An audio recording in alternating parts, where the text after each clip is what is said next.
In today's video, I'm going to teach you how to remove Klaviyo from Shopify.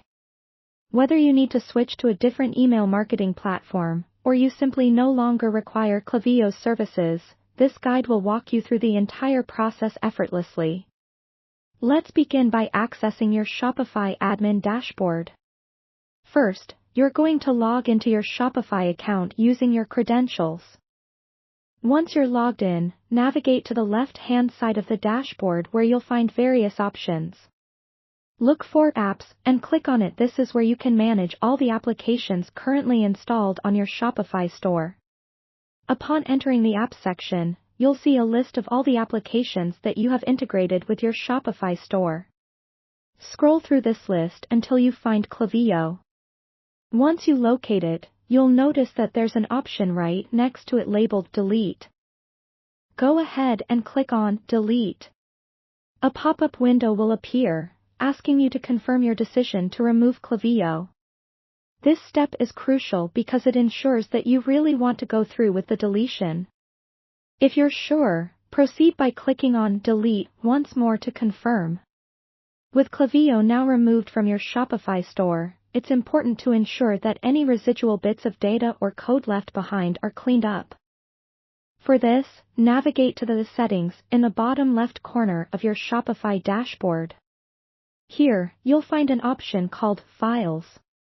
Clicking on it will show you any files that have been uploaded or used by applications, possibly including Klaviyo.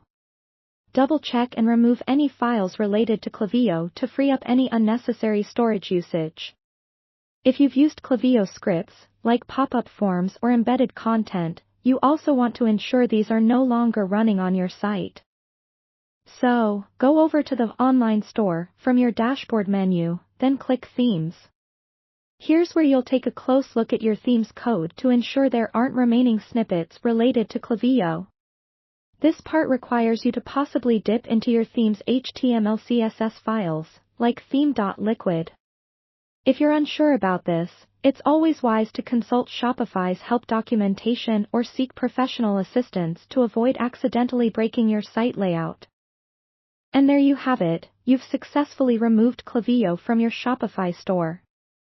Before wrapping up, I recommend taking a moment to go through your store, double-check everything is running smoothly, and see if there are any gaps that need filling now that Klaviyo is gone.